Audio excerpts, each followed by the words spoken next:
গতকাল মঙ্গলবার খুব একটা অস্থির দিন গিয়েছে। অস্থির বলছি এই কারণে যে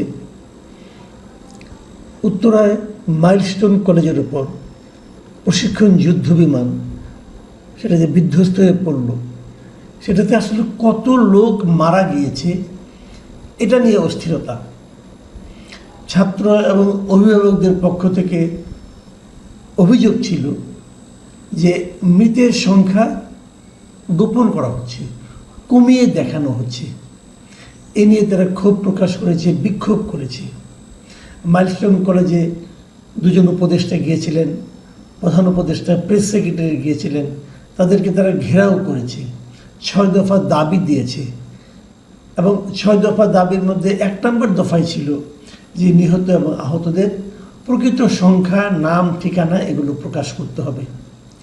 আমি এটা নিয়ে গতকাল বলেছিলাম যে একটা সরকার মানে এমন একটা অবস্থায় আছে যে তাদের কথায়, তাদের বিবৃতিতে সাধারণ মানুষ আস্থা রাখতে পারছে না।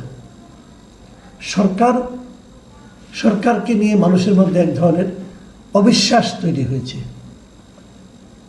গতকালকে আরেকটা ঘটনা ঘটেছে, সেটা হলো বিক্ষুব্ধ ছাত্ররা সচিবালয় পর্যন্ত চলে এসেছিল। কেন? তারা দাবি করেছিল শিক্ষা উপদেষ্টা তারা পদত্যাগ চায়। এই দাবিটা নিয়ে তারা, এই বিক্ষুব্ধ ছাত্রদের সঙ্গে পুলিশের মারপিট হয়েছে, মানে ধাওয়া পাল্টা ধাওয়া হয়েছে, পুলিশ তাদেরকে বেধড়ক লাঠিচার্জ করেছে। একবার ভেবে দেখুন, ছাত্ররা কেন শিক্ষা উপদেষ্টার পদত্যাগ চাইছিলেন? তাদের দাবিটা হলো, তাদের বক্তব্যের যে মূল কারণটা সেটা তারা যেভাবে বলেছে সেটা হলো যে মাইলস্টোনে সেই ঘটনার পরে গতকালকে এইচএসসি যে পরীক্ষা ছিল সেই পরীক্ষাটাকে স্থগিত করা হয়েছে। দুপুরবেলায় মাইলস্টোনে ঘটনা ঘটেছে, সারা দিন গেছে, সরকার এটা নিয়ে কিছু বলেনি। রাত্র 2:30টার সময় তার শিক্ষা উপদেষ্টা না, অন্য একজন উপদেষ্টা তার ফেসবুকে পেজে বলেছে যে আগামীকালকে পরীক্ষা স্থগিত করা হলো। এই স্থগিতের যে নির্দেশনাটা, এটা সাধারণ স্টুডেন্টদের কাছে পৌঁছেই নাই, কারণ তারা তো অত রাত পর্যন্ত জাগেনি, কারণ পরের দিন পরীক্ষা দেবে। তারা প্রিপারেশন নিয়ে ঘুমিয়ে গিয়েছে, সকালে পরীক্ষা কেন্দ্রে যে জানতে পেরেছে পরীক্ষা হচ্ছে না। এই যে অব্যবস্থা, এই যে সিদ্ধান্ত নিতে না পারার যে ব্যর্থতা, এই জন্য তারা শিক্ষা উপদেষ্টার পদত্যাগ চেয়েছে। এটা নিয়েও সচিবালয়ে এক তুলকালাম কাণ্ড, পুরো এলাকা রণক্ষেত্রে পরিণত হয়েছিল দীর্ঘ সময় ধরে। এই দুটো ঘটনার প্রেক্ষিতে আমরা গভীর রাতে আমরা দেখলাম, সারাদিনই দুই ঘটনা নিয়ে কিন্তু মানুষের মধ্যে আলোচনা ছিল, মানুষ নানাভাবে এগুলোকে ব্যাখ্যা করেছে। রাত্র 9টার সময় আমরা জানলাম যে প্রধান উপদেষ্টা সর্বদলীয় একটা বৈঠক ডেকেছেন, মানে সকল রাজনৈতিক দলদের নিয়ে উনি বসতে চান। রাত 9টার সময় সে বৈঠকে সর্বদলীয় বলতে 4টা দল অংশ নিয়েছে, 3টা নিবন্ধিত দল এবং একটা অনিবন্ধিত দল। নিবন্ধিত দলের মধ্যে বিএনপি, জামায়াতে ইসলাম এবং ইসলামী আন্দোলন, এই 3টা নিবন্ধিত দল। আর অনিবন্ধিত দল হচ্ছে এনসিপি, জাতীয় নাগরিক পার্টি। এই 4টা দলের সঙ্গে প্রধান উপদেষ্টা বৈঠক করেছেন, লম্বা বৈঠক। বৈঠকের পর রাত্র 11টার সময় সেখান থেকে বের হয়ে আইন উপদেষ্টা আসিফ নজরুল একটা ব্রিফ করেছেন। বৈঠকে 4 দলের তো ঘটনা বললাম, 4 দলের থেকে 4 শীর্ষ নেতারা ছিলেন। কারা কারা ছিলেন সে আলোচনা আমি পরে আসছি, সরকার পক্ষে কারা ছিলেন সে আলোচনা আমি পরে আসছি। আগে বৈঠকে কী হলো সেই ঘটনাটা বলিনি। আসিফ নজরুল সাহেব সেখান থেকে বেরিয়ে এসে যে ব্যাখ্যাটা, ব্রিফিং যেটা করলেন, আনুষ্ঠানিক ব্রিফিং, সেই ব্রিফিং উনি কী বলেছেন? উনি বলেছেন যে প্রধান উপদেষ্টা রাজনৈতিক দলগুলোর মধ্যেকার ঐক্য আরও দৃশ্যমান করার কথা বলেন, এতে মানুষের মধ্যে স্বস্তির ভাব আসবে। মানে উনি বলেছেন যে রাজনৈতিক দলগুলোর মধ্যে যে ঐক্যটা সেটা যেন আরও দৃশ্যমান হয়, মানুষ যেন দেখে যে রাজনৈতিক দলগুলোর মধ্যে একটা ঐক্য আছে। এই সময় ওখানে যারা পলিটিক্যাল পার্টির লিডার ছিলেন তারা বলেছেন যে না, তাদের মধ্যে ঐক্য আছে। এবং তার উদাহরণ হিসেবে বলেছেন যে যখনই প্রধান উপদেষ্টা তাদেরকে ডাকেন তারা তো এসে হাজির হন, এবং তারা নিয়মিত জাতীয় ঐক্যমত্য কমিশনে যেও কথা বলছেন, এই দুটো ঘটনা দিয়ে তারা প্রমাণ করার চেষ্টা করেছেন যে পলিটিক্যাল পার্টিগুলির মধ্যে অনেক ঐক্য আছে। আর আসিফ নজরুল আরও জানান ব্রিফিংয়ে যে প্রধান উপদেষ্টাকে রাজনৈতিক দলগুলো প্রধান উপদেষ্টাকে বলেছে, দেখেন কি বলেছে, ফ্যাসিবাদ প্রশ্নে তাদের মধ্যে কোনো রকম মত ভিন্নতা বা মতবিরোধ নেই। মানে তারা ফ্যাসিবাদ সম্পর্কে তারা যে দৃঢ়ভাবে ঐক্যবদ্ধ আছে ফ্যাসিবাদকে প্রতিরোধে, এটা তারা প্রধান উপদেষ্টাকে জানিয়ে এসেছে। এবং তবে তাদের মধ্যে কেউ কেউ একথাও বলেছেন যে রাজনীতির মাঠে একজন আরেকজনের বিরুদ্ধে মাঝে মধ্যে কথা বলার বিষয়টি এটা একটা রাজনৈতিক প্রক্রিয়ার অংশ। এই হলো গিয়ে আমি প্রথম আলোতে যেটুকু পেলাম আসিফ নজরুলের টোটাল বক্তব্য। তারপরে জামায়াতের নায়েবে আমির আবদুল্লাহ মোহাম্মদ তাহের উনি কি বলেছেন যে দেশে পরিকল্পিতভাবে আইন শৃঙ্খলা পরিস্থিতির অবনতি ঘটনার অপচেষ্টা চলছে, গোয়েন্দা ও প্রশাসনিক দুর্বলতা রয়েছে। তবে ইসলামী আন্দোলনের গাজী আতাউর রহমান বলেছেন সচিবালয় সদস্যের গুরুত্বপূর্ণ প্রতিষ্ঠানগুলো নিরাপত্তাহীনতার মধ্যে আছে। এইগুলো নানা আলাপ হয়েছে। আমার প্রশ্ন হলো, মাইলস্টোন, সেখানে বিমানের ধসে পড়া, বিধ্বস্ত হওয়া, এত লোক মারা যাওয়া, সরকারি হিসাবেই প্রায় 31 জন দেখলাম আজকে সকাল পর্যন্ত, এত লোক মারা যাওয়া, স্টুডেন্টদের দাবি 6 দফা দাবি, সেগুলো নিয়ে কোনো কথা নেই। আমি বিস্মিত হলাম যে এরা কোন জগতে আছে। কিছু ছবি দেখলাম, তাদের চেহারাতে হাসি হাসি ভাব, তারা সবাই রাজনীতি নিয়ে বসে আছেন। তাদের মাথার মধ্যে ফ্যাসিবাদ কীভাবে প্রতিরোধ করতে হবে সেই চিন্তা নিয়ে আছেন। এতগুলি বাচ্চা যে মারা গেল এবং মারা যাওয়ার পর তাদের ফ্যামিলিগুলির কি অবস্থা তা নিয়ে কোনো কথা নেই। হয়তো আছে, ব্রিফিংয়ে কেন ধরে এলো না, তার মানে গুরুত্ব পায়নি। গুরুত্ব পেলে তো ওই বিষয়টা নিয়ে প্রথম আলোচনা হতো। কি এক ভয়ঙ্কর অবস্থায় আমরা আছি। আমরা সবাই রাজনীতি নিয়ে আছি, ক্ষমতায় কীভাবে যেতে হবে এটা নিয়ে আছি, কীভাবে আওয়ামী লীগকে প্রতিরোধ করতে হবে এটা নিয়ে আছি, কীভাবে আইন শৃঙ্খলা আরও দৃঢ় করতে হবে, মানে আরও বেশি পিটাইতে হবে, কীভাবে করতে হবে। আমরা তো আইন শৃঙ্খলার নমুনা গোপালগঞ্জে দেখেছি।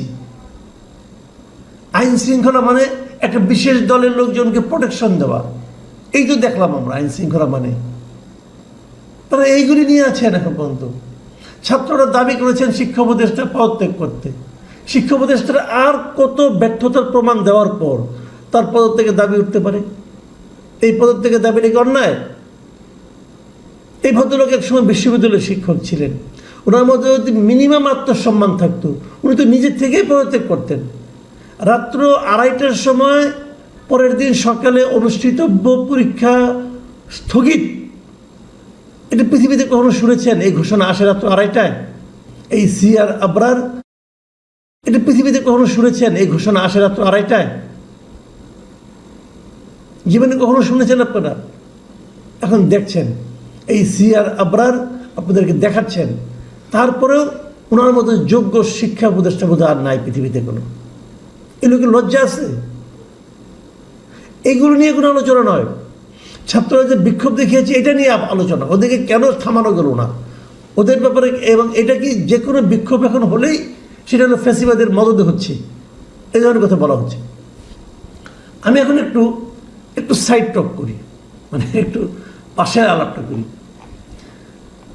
সেখানে আমি প্রথমে বলেছি 4টা দল গিয়েছিল। 4টা দলের কে কে ছিলেন? আগে বিএনপির পক্ষ থেকে বলি, মির্জা ফখরুল ইসলাম আলমগীর ছিলেন, আমির খুসরো মাহমুদ চৌধুরী ছিলেন, আর জামায়াতে ইসলামে ছিলেন নায়েবে আমির আবদুল্লাহ মোহাম্মদ তাহের, সহকারী সেক্রেটারি জেনারেল হামিদুর রহমান আজাদ, ইসলামী আন্দোলনে ছিলেন আশরাফ আলী আকন এবং গাজী আতাউর রহমান, নাগরিক পার্টির ছিলেন নাহিদ ইসলাম এবং আক্তার হোসেন। এছাড়া প্রধান উপদেষ্টার সঙ্গে ছিলেন উপদেষ্টা পরিষদের সদস্য আসিফ নজরুল, আদিলুর রহমান খান, সিআর আবরার মানে ওই শিক্ষা উপদেষ্টা, মোহাম্মদ ফজলুল কবির খান ও মোহাম্মদ মাহফুজ আলম। আর এর বাইরে জাতীয় ঐক্যমত্য কমিশনের সহসভাপতি আলী রিয়াজ এবং প্রধান উপদেষ্টার বিশেষ সহকারী ঐক্যমত্য কমিশনের মনির হায়দারও ছিলেন। দেখুন, নামগুলি দেখে কিন্তু আপনারা বুঝতে পারছেন প্রধান উপদেষ্টার যে সঙ্গে যারা ছিলেন, নামগুলি দেখে বোঝা যাচ্ছে যে বিষয়টা আসলে তারা আইন শৃঙ্খলা নিয়ে কথা বলতে চেয়েছেন, কিভাবে আরও শক্তভাবে সরকার বিরোধীদেরকে অথবা বিক্ষোভরতদেরকে দমন করবে সেই বিষয়গুলো নিয়ে এসেছে এবং রাজনীতি এসেছে। মানে মাইলস্টোন, নিহত স্টুডেন্ট, বিমান বিধ্বস্ত, এইগুলি গুরুত্ব পায়নি তাদের মিটিংয়ে। এবং আরও ইন্টারেস্টিং, আমি অনেকদিন আগে একটা কথা বলেছিলাম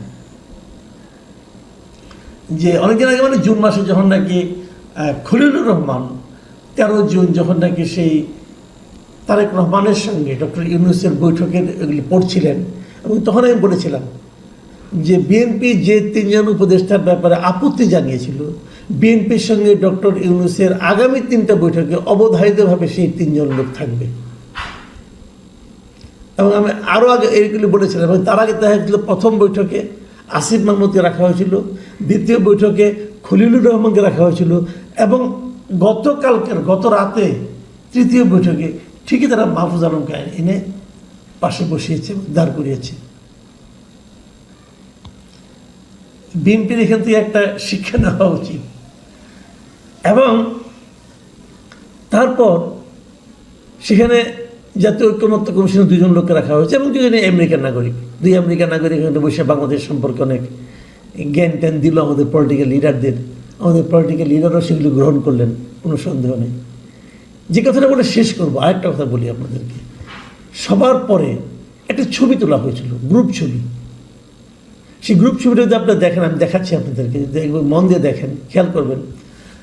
প্রধান উপদেষ্টার ওখানে যারা গিয়েছিলেন পলিটিক্যাল লিডারগুলো, 4টা দলের 8 জন। তো প্রধান উপদেষ্টা এবং যারা নাকি উপদেষ্টা পরিষদে আছেন তাদের তো ওখানে ঢুকতে আর পাস লাগে না, তাদের গলা আমাদের কোনো পাস ঝোলানো থাকে না। 4 দলের 8 জনের মধ্যে 6 জনের গলায় সেই পাস ছিল। মির্জা ফখরুল ইসলাম আলমগীর অথবা আমির খসরু সবার গলায় ছিল। 2 জন পলিটিক্যাল লিডারের গলায় সেই পাস ছিল না। তারা কারা? এনসিপির 2 নেতা, নাহিদ ইসলাম এবং আক্তার হোসেন।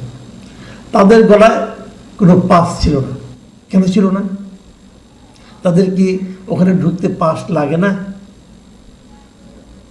তার মানে এতদিন ধরে যে বলা হচ্ছিল যে এই দলটা আসলে সরকারি দল, এই দৃশ্যে কি সেটাই প্রমাণিত হয় যে এটা আসলেই সরকারি দল।